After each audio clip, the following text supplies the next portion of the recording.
synthèse, on va reprendre les 3 indicateurs clés pour dimensionner une dette.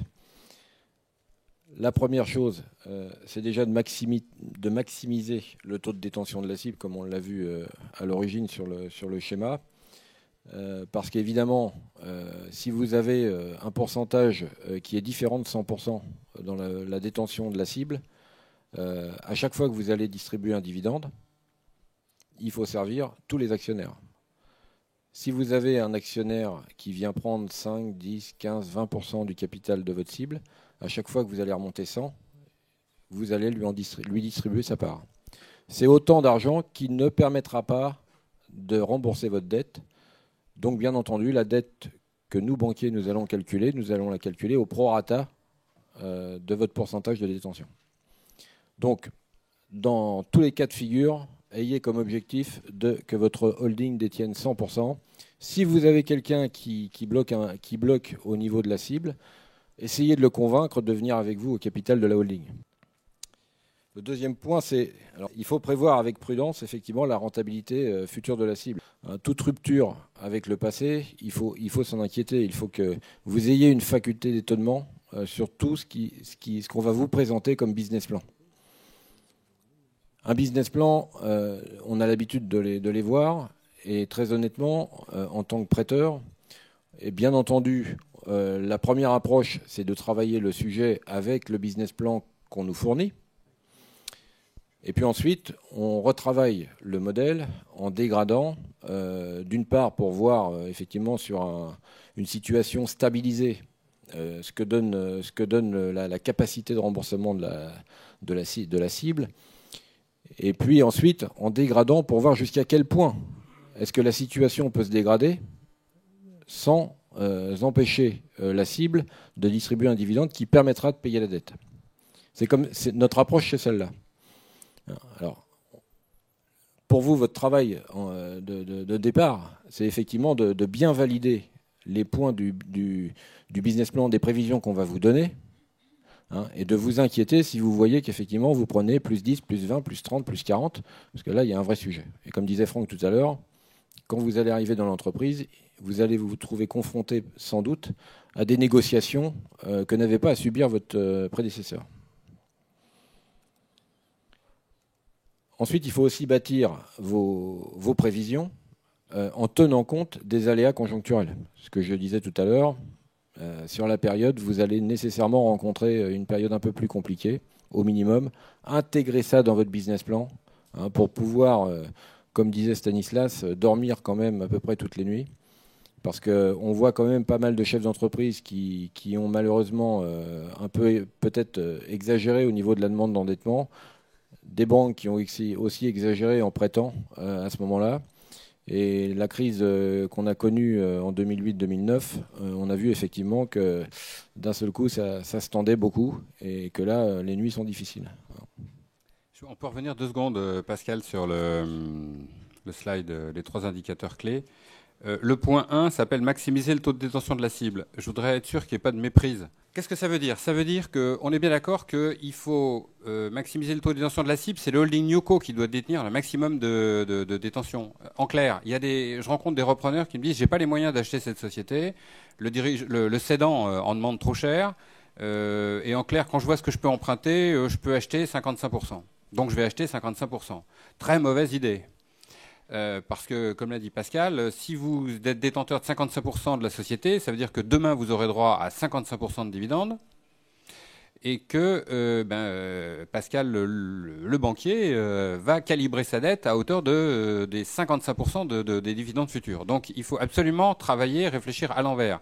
Quand on dit maximiser le taux de détention de la cible, ça veut dire veiller à détenir le plus proche possible de l'intégralité des titres. 100%, c'est le cas idéal.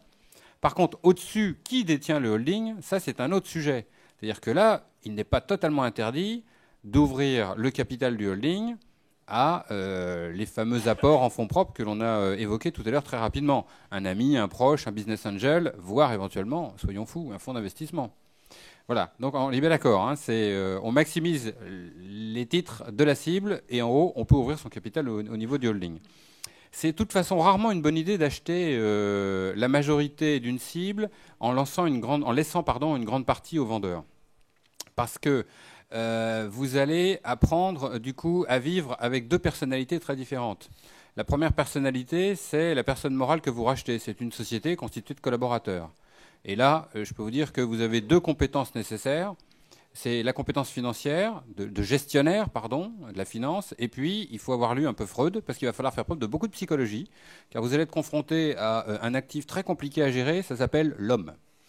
Ça, c'est le premier sujet. Le deuxième sujet, c'est que si en plus vous n'avez pas acheté tous les titres, et que vous en avez laissé au cédant, le cédant, il va continuer de vous expliquer comment fonctionnent les choses. C'est-à-dire que le bureau, c'est à lui, donc il est encore là, donc désolé, hein, les pantoufles, c'est à lui, le chien dans le bureau, c'est à lui, etc., etc. Donc si c'est un Doberman, c'est encore plus compliqué que si c'est un caniche. Donc il faut quand même intégrer beaucoup de données non financières dans un projet de reprise d'entreprise. Quand je vous dis ça, ça peut paraître très, très, très comique, dit sur un ton très léger, ça a l'inconvénient d'être très réel. Donc je vous invite quand même à séparer les choses. Tout à l'heure, j'évoquerai la manière dont le cédant peut aider le repreneur. Donc je ne nie pas le fait que le cédant peut aider le repreneur. Par contre, si vous avez les moyens d'acheter l'intégralité, et s'il n'y a pas une opportunité intéressante de garder le cédant d'une manière ou d'une autre, essayez de muscler vos fonds propres. Stanislas, ici présent, est allé voir un fonds d'investissement. J'ai d'autant plus de facilité à le dire qu'il ne nous a pas choisis. Donc vraiment, ça ne me gêne pas d'en parler. Mais il a préféré partir à la bataille d'une manière musclée et d'aller voir des banquiers qui ont été d'autant plus sympathiques avec lui qu'il y avait ses deniers à lui et les deniers d'un fonds d'investissement. Voilà, ça c'était sur le point 1. Juste avant, parce que c'est juste comme ça, même si on est un peu éloigné, mais là on est en train de parler de personnes.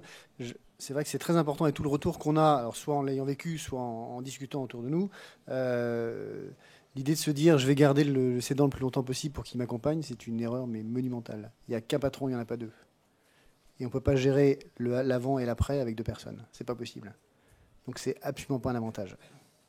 Ah, ça c'est clair que, pour rebondir sur ce que dit Stanislas, c'est que si le cédant est encore là, sachez une chose, c'est que le patron, c'est évidemment pas vous. Parce que tous les collaborateurs de l'entreprise savent très bien qui est le patron.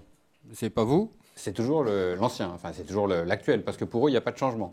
Pour eux, tant que le patron est là, c'est le patron est là. Donc tout ce que vous pourrez dire, tout ce que vous pourrez insuffler comme changement, sera pris avec beaucoup de résistance, voire de méfiance. Je voulais revenir sur le point 3 des trois indicateurs. Bâtir des hypothèses de liquidité cohérentes avec les conditions d'exploitation de la cible. Bon, si vous avez compris la phrase, c'est le principal. Mais ceci étant dit, qu'est-ce que c'est censé vouloir dire ? C'est censé vouloir dire que dans votre business plan, autant tout à l'heure je vous ai dit, n'écrivez pas des business plans irréalistes avec des chiffres d'affaires qui connaissent une croissance que l'entreprise par le passé n'a pas connue. Sauf si vous insufflez une nouveauté, une rupture majeure dans l'entreprise. Bon, ça c'est la première chose. Une entreprise qui gagnait modestement sa vie avec un résultat d'exploitation de l'ordre de 5 à 7% du chiffre d'affaires, c'est pas parce que vous arrivez qu'il faut qu'elle fasse nécessairement 10 à 15 tout de suite. Laissez-vous un petit peu de temps avant de... faut se chauffer un peu pour améliorer un business plan. Mais surtout, le point important, c'est la trésorerie de l'entreprise.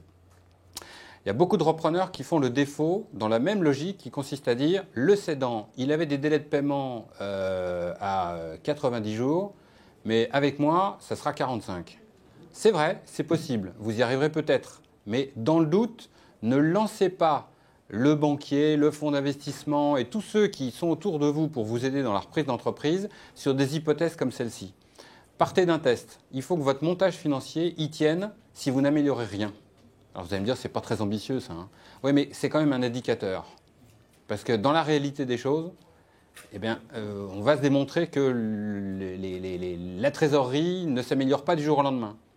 Les clients ne payent pas beaucoup plus vite. Tout à l'heure, j'ai dit que certains clients en profitaient pour renégocier. Hein, c'est du vécu. Donc il faut être très vigilant sur tous ces points.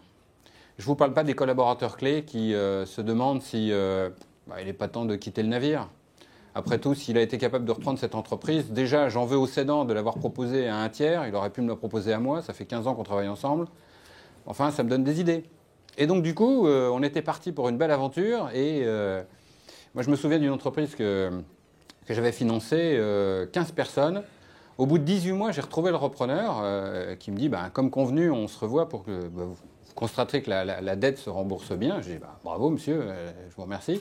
Et je dis, alors, vos 15 collaborateurs? Il me dit, sur les 15, il m'en reste 3.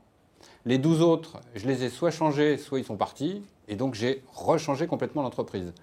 Je peux vous dire que par chance, le gars était bon. Et il a trouvé des bons collaborateurs pour faire tourner la boutique et faire en sorte qu'il y ait de la rentabilité. Parce qu'une entreprise qui est sous LBO, c'est-à-dire qui n'a pas remboursé intégralement sa dette, elle est quand même, sauf erreur, en situation plus difficile qu'un concurrent qui n'est pas sous LBO.